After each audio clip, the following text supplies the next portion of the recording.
by the way, I should get this out of the way. Ever since I've started this YouTube channel, and I love our comment section, I feel like we have our own community. That we got our inside jokes and the Tony Ferguson, where's the Kevin Lee fit into it, and just how good is Conor McGregor, all the way down.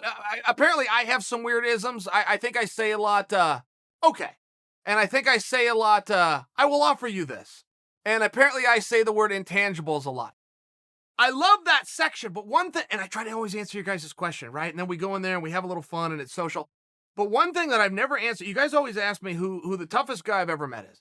I've been asked that practice room stories or in the ring story, between the Fader or the John Jones or the Anderson, these different things.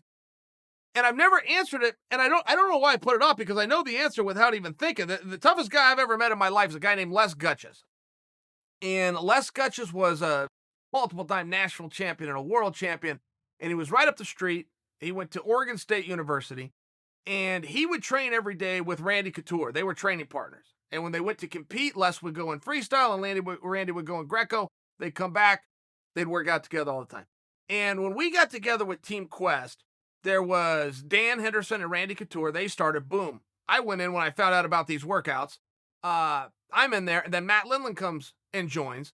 So we got a pretty good forward. I mean, I'm name dropping right now with a lot of other guys, but this was hard, right? This is hard. Les Gutches is right up the road. We never even invited him.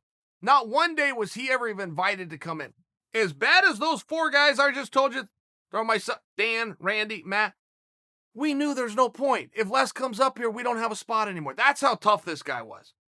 And some of his training room stories. So Matt Lindland was a very good practice room guy, just because he was such a competitor. He didn't want to lose even in the practice room, right? This is an Olympic medal. This is a number one ranked middleweight of all time, but he would show up every single day, raring to go, and he would do great in practice. He goes and does a workout with Les, and this is according to Matt. Matt told me the story, and the way the workout worked, there was no coach there.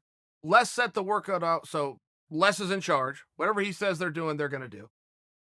And Les goes, great, here's what we're going to do. I'm going to set the clock for 60 minutes, and we're going to go hard for 60 minutes. 1 hour later, we're done, and we're going to go home. So Matt says for like 55 minutes, Les just throws him around. And, don't forget, Matt's an Olympic medalist. He says he can't do anything. Les is throwing him around. And at the very end, they body lock each other. Matt steps in and throws him to his back. So Les jumps up and he goes again. Matt forces the same position, and Les goes right back to it. He wants to solve the problem. Matt steps in, throws him right on his back. So they get back up to their feet. Same position. Les forces it. He wants to work. Matt throws him a third time. Boom, the clock goes off. Out of time. So Les sprints to one side of the room, and then he sprints back to Matt. And there's nobody else in the room. It's just the two of them. And Matt's standing there. And Les sprints right to him and stops on a dime, puts his hand out and says, thanks for the workout. Turns and runs off. I've always appreciated that story because I didn't see the workout, but I know I haven't seen anybody get over on Matt Lindland. Now, that's not a literal statement, but it's awful close. And the fact that Matt admitted somebody got over on him for 55 minutes of a 60-minute workout, I just knew that it was true. And whenever you have a guy who's the toughest guy you know, but he has the toughest guy he knows, and allow me to insert myself into this. If Les Gutches did to me what he did to me, and I wasn't a consenting adult, and we were not in a practice room, he would have been arrested. For sure. Like if we were out on the street and we got into it, the cops would pull up, they would pull their guns, they would put him in handcuffs, and they would take him away. So even if I then tried to come to his defense and go, oh, no, we were working out and I wanted to do that. If you're not in a practice, you couldn't do it. This guy was brutal.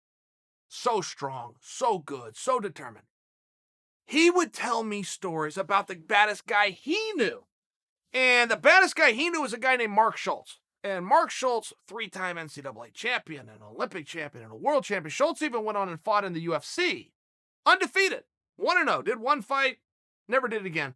Might have seen the movie Foxcatcher. They made it about Mark Schultz. But Les would work out with Mark when Les was only in high school. He was 16 and 17 years old. Mark's the Olympic champion. I mean, there was just no chance in here. And Les told me that one day Mark's just hammering him. He's hammering him. And Les finally gets in on a shot. And he just starts running the shot. And he's got nowhere to go, so he's just going to keep on running until Schultz falls down. I said, Mark never falls down, but eventually, boom, they hit the wall. And as Mark goes back, his elbow hits the sheetrock and busts through the wall.